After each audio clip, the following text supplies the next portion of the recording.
मित्रांनो नमस्कार. मित्रांनो, सोरटीचं सोमनाथ मंदिर जे प्रभास पाटण या गुजरात राज्यातील क्षेत्रामध्ये आहे. त्या सोरटीच्या सोमनाथ मंदिराच्या विध्वंस केल्याच्या त्या दुःखद घटनांना 1000 वर्ष यंदा पूर्ण झालेली आहेत. आणि त्या अनुषंगाने 9 ते 11 जानेवारी 2026 या कालावधीत तेथे काही महत्त्वाचे कार्यक्रम आयोजित करण्यात आलेले आहेत. आणि या कार्यक्रमांमध्ये स्वतः पंतप्रधान नरेंद्र मोदी हे सहभागी होत आहेत आणि सोमनाथ मंदिर ट्रस्टचे ते स्वतः अध्यक्ष आहेत. सोमनाथ मंदिराच्या 1026 या काळामध्ये झालेल्या प्रथम विध्वंसाच्या या घटनेला 1000 वर्ष पूर्ण होत आहेत. आणि त्या अनुषंगाने स्वाभिमान, आस्था आणि सृजन या आधारावर आपल्याला त्या घटनेचं त्या घटनेच्या अनुषंगाने काय घडलं असेल याचा आढावा घेऊन आपण त्या घटनेमधून कसे पुन्हा उभे राहिलो. राखेतून ज्याप्रमाणे फिनिक्स पक्षी आभाळात उंच भरारी घेतो, त्याप्रमाणे सोमनाथ, शिवभगवान आणि सनातन धर्माला मानणाऱ्या लोकांनी या विध्वंस, लूटपाट, हत्या ह्या सगळ्यातून आणि आपल्या धार्मिक जी प्रतीकं आहेत, जी स्थानं आहेत, त्यांचा विध्वंस करून सुद्धा आपण गेले हजारो वर्ष हे सहन करून सुद्धा आज आपण ताठ मानेने उभे आहोत. आपण अजूनही 12 ज्योतिर्लिंगांची त्या ठिकाणी जाऊन अभिमानाने, श्रद्धेने पूजा करू शकतो. हे आपल्या स्वाभिमानाचं प्रतीक आहे, हे आपल्या आस्थांचं प्रतीक आहे. आणि आपण इतिहासात घडलेल्या विविध विध्वंसक, विविध विनाशाच्या, विविध धार्मिक पीडेच्या, वेदनेच्या, धार्मिक उत्पीडनाच्या घटनांना सामोरं जाऊन, रक्तपात सहन करून, लूट सहन करून सुद्धा आज आपल्या पुढच्या पिढ्या या सगळ्या पुनश्च उभ्या केलेल्या देवस्थानं, मंदिरं, धार्मिक स्थळं येथे पूजन करतायत. येथे शंकराचरणी नतमस्तक होत आहेत आणि 12 ज्योतिर्लिंगांचं नित्यस्मरण करतायत. ही अभिमानाची बाब पुन्हा पुन्हा आठवावी अशीच आहे. कारण याच्यात ज्याप्रमाणे आस्थांचं पूजन आहे, ज्याप्रमाणे पुनर्निर्माणाची आठवण आहे, ज्याप्रमाणे स्वाभिमान आहे की आम्ही कुठल्याही संकटाला, मग ते आक्रमणकर्ते असो, आक्रांत असो, तलवारीच्या बळावर धर्म प्रसारासाठी आलेले वेडे आणि विध्वंसकारी जिहादी मानसिकता असलेले परदेशातील लोक असो, त्यांच्या कुठल्याही हिंसक तलवारीच्या, घोड्यांच्या टापांच्या आणि रक्तपाताच्या आघातांना हा भारत देश कधीही झुकला नाही, कधीही त्याच्यापुढे मान तुकवली नाही. त्यांनी तो विध्वंस सहन केला, जेवढा प्रतिकार करता येईल तेवढा केला. आणि त्याच्यानंतरही ती लोकं, त्यांच्या पुढील पिढ्या तेवढ्याच ताकदीने पुढे येऊन त्यांनी मंदिरांना पुन्हा उभं केलं, मंदिरांचा पाया पुन्हा रचला, मंदिरांचे कळस पुन्हा चढवले आणि त्या कळसांवर डौलाने, अभिमानाने भगवा आज देखील फडकत आहे. आणि ह्याचं स्मरण करण्यासाठी 1000 वर्षापूर्वी घडलेल्या ह्या आक्रांतांच्या, या विध्वंसकर्त्या लोकांच्या पापांचं आपल्यावर झालेलं आघाताचं स्मरण करून आपण त्यांचा मुकाबला करणाऱ्या महान पिढ्यांचे वारसदार आहोत.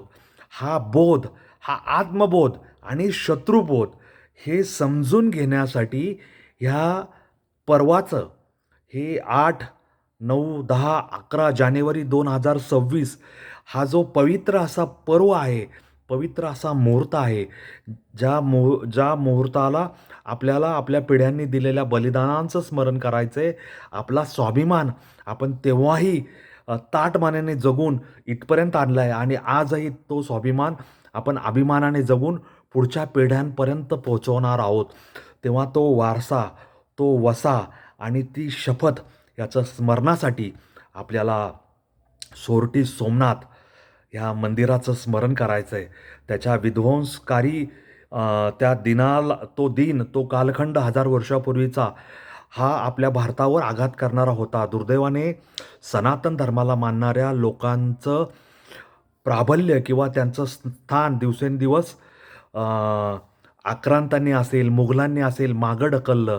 त्याच्यानंतर ब्रिटिशांनी मागं ढकललं आणि जेव्हा देश स्वतंत्र झाला, तेव्हा सनातन धर्माचं जे मूळ स्थान आहे, ज्याच्यासाठी भारत ओळखला जातो, त्यांनाच ते स्थान मिळायला हवं होतं.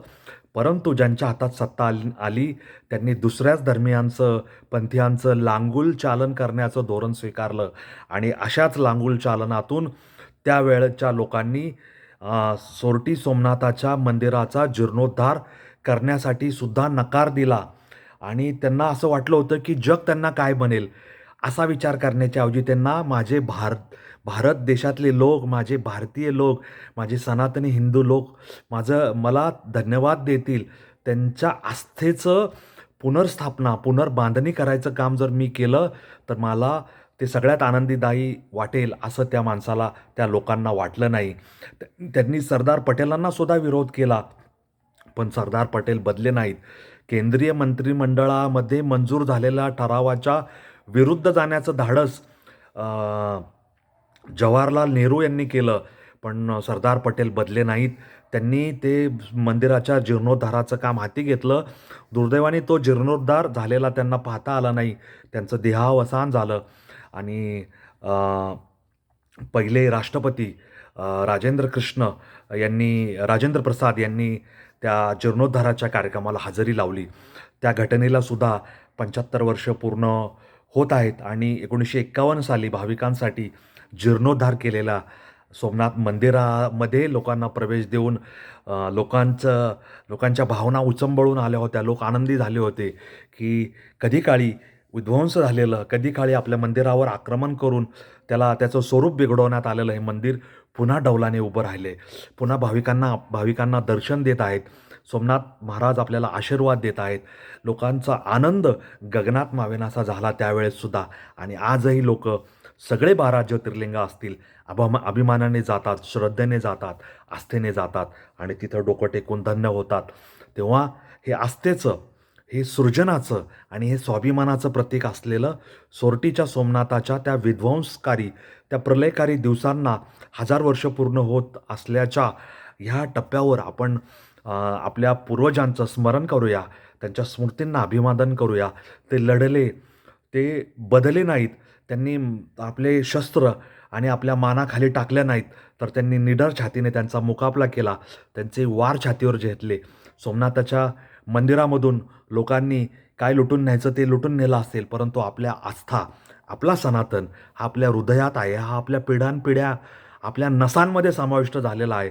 तो कोणी नेऊ शकत नाही आणि त्याच बळावर आपण वारंवार नियतीशी युद्ध करतोय, पुन्हा पुन्हा उभे राहतोय आणि आता आपल्याला अखंडपणे, ठामपणे उभं राहायचं आहे की कुठलाही विध्वंसकारी, कुठलाही आक्रमणकर्ता, कुठलाही आपल्यातला शत्रू आपल्याला अंगाला हात लावू शकणार नाही, आपल्या धार्मिक स्थळांना हात लावू शकणार नाही. हीच शपथ या पर्वावर आपल्याला घ्यायची आहे. एवढं आपण ध्यानात ठेवलं, शत्रुबोध ओळखायला शिकलं आणि आत्मबोध, आपण कुणाची लेकरं आहोत हे वेळेवर ओळखायला शिकलं तर कुणी आपला बालबिबाका करू शकणार नाही. असा संदेश अप्रत्यक्षरित्या आपल्या पुनर्निर्माण झालेल्या, पुनर्बांधणी झालेल्या मंदिर, देवळं आणि आस्थेच्या प्रतीकांमधून, पूजास्थानावरून आपण लक्षात घ्यायचं आहे. एवढं ध्यानात ठेवा. एवढीच माझी तुम्हा सर्वांना विनंती आहे. माझा हा अनवट वाट यूट्यूब चॅनल जास्तीत जास्त लाईक, शेअर, सबस्क्राईब करायला विसरू नका. माझ्यासोबत जोडलेले राहा. असेच वेगळ्या वाटेवरचे व्हिडिओ तुम्हाला पाहायला मिळतील. माझ्या या यूट्यूब चॅनलची लिंक आपल्या मित्रपरिवारामध्ये कॉपी पेस्ट करून सर्क्युलेट करायला विसरू नका. ही लिंक ह्याच्या एवढी दुसरी चांगली भेट तुम्ही कुणालाही देऊ शकणार नाही. धन्यवाद. जय हिंद, जय महाराष्ट्र, वंदे मातरम, जय श्रीराम, जय जगन्नाथ, जय सनातन. धन्यवाद.